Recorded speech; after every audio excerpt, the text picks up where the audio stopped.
Sois le bienvenu dans cette première vidéo de cinématique du point.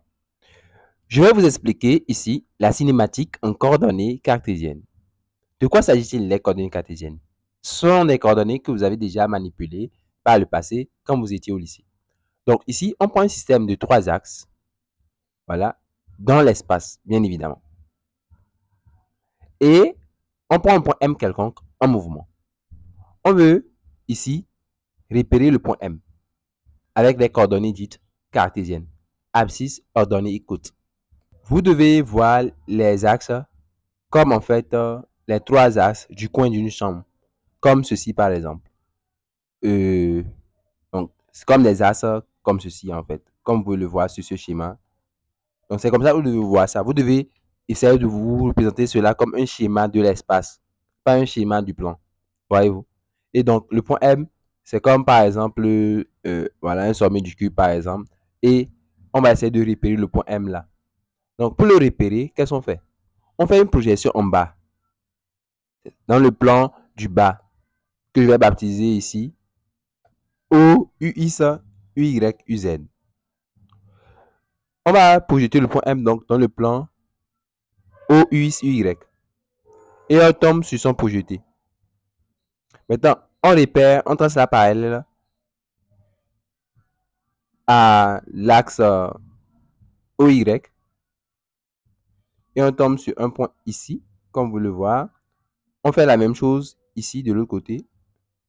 Et aussi la parallèle à cette droite-là, passant par M, pour tomber sur un autre point de l'autre côté. Donc, on obtient certains points que je vais baptiser ici le point H, le point P, le point Q et le point R. Voilà. Donc, ce qu'on appelle l'assise du point M, c'est quoi? C'est la distance OP. C'est de O à P qu'on appelle abscisse. De O à Q, on appelle ça l'ordonnée. Et de O à R, on appelle ça la côte. Voilà. Donc, on pose ici la mesure algébrique de OP, Y, la mesure algébrique de OQ, et Z, la mesure algébrique de OR. Et dans ce cas, le vecteur position, c'est quoi? C'est le vecteur OM, n'est-ce pas? Le vecteur position OM s'exprime comment? Le vecteur position OM va s'exprimer comme, avec la relation de Charles, vous pouvez introduire le point H dedans, donc ça fait OH plus HM. Maintenant, le vecteur OH, comme on est dans un parallélogramme, le vecteur OH lui-même s'écrit comme OP plus OQ. Donc, vous l'aurez comme OP plus OQ. Quant à HM, HM c'est aussi quoi? HM c'est aussi le vecteur OR, comme vous pouvez le voir. HM et OR sont les mêmes, donc plus OR. Et comme on a dit que I c'est OP, on a ensemble dit que I c'est la mesure algébrique de OP. Donc le vecteur OP, ça fait quoi? Le vecteur OP, ça fait X fois le vecteur unitaire quoi? Le vecteur unitaire porté par l'axe OP. Le vecteur unitaire porté par OP, c'est quoi? C'est UX. Donc vous faites X fois UX. Puis OP est colliné à UX, vous pouvez le voir. OQ, c'est pour UY et OR, c'est pour UZ. Donc, comme OP vaut IS, donc ceci c'est IS, UIS. OQ, c'est Y, donc c'est Y, UY. OR, c'est Z, donc vous faites Z, U, Z. Et ça, c'est l'expression qu'il faut connaître du vecteur position OM en coordonnées cartésiennes. Voilà. Et ce sont les coordonnées X, Y, Z. Voilà. On appelle X, Y, Z quoi?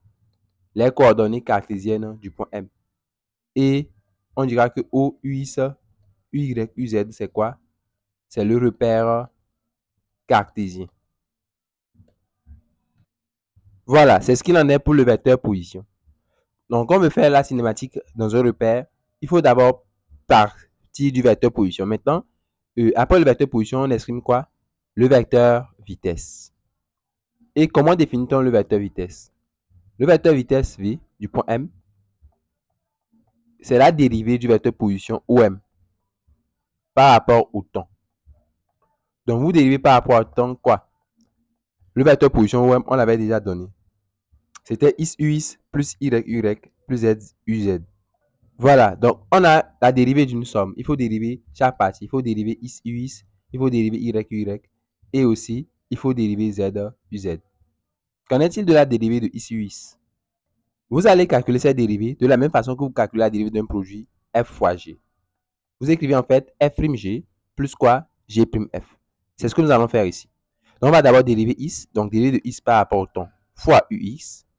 Et ensuite, plus quoi? X fois la dérivée de quel vecteur? Le vecteur ux par rapport au temps. La dérivée de x par rapport au temps est notée souvent x point. De la même façon, on notera la dérivée de y par rapport au temps y point et la dérivée de z par rapport au temps z point. Donc j'écris x point ux. Maintenant, quelle est la dérivée du vecteur ux par rapport au temps? Sachez que le vecteur ux, le vecteur uy et le vecteur uz, ces vecteurs-là sont des vecteurs immobiles. C'est-à-dire que lorsque le point M bouge, ces vecteurs UX, Y, UZ ne bougent pas, ils restent fixes. Ce sont des vecteurs immobiles, c'est-à-dire des vecteurs constants. Donc UX, Y, UZ sont des vecteurs constants. C'est pour cela que leur dérivée est nulle. La dérivée de UX par rapport au temps est nulle. Voilà, donc retenez-le bien. Les vecteurs UX, Y, UZ de la base cartésienne sont des vecteurs immobiles, des vecteurs constants. Donc, c'est pour cela que nous avons dit que la dérivée de ux, la dérivée de y, la dérivée de uz seront nulles. Vous comprenez que la dérivée de x, c'est x.ux. De la même façon, la dérivée de y, uy, avec le même raisonnement, ça sera y.uy. Parce que la dérivée de y serait nulle. De la même façon, la dérivée de z, uz serait égale à z.uz. Parce que la dérivée de uz serait nulle. D'où l'expression du vecteur vitesse de m. Voilà. Maintenant, une fois que le vecteur vitesse est obtenu, on passe au vecteur accélération du point m. Le vecteur accélération du point M est défini comme la dérivée du vecteur vitesse du point M par rapport au temps. Et donc, ça fait la dérivée par rapport au temps de ce que vous avez obtenu pour le vecteur vitesse.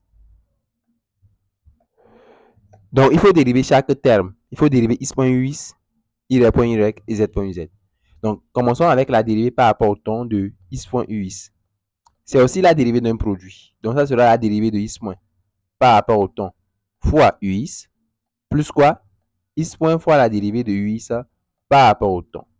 La dérivée de x point sera notée x2 point. Donc on aura x2 point ux. Tandis qu'on sait que la dérivée de ux est nulle. On avait dit, le vecteur ux est constant.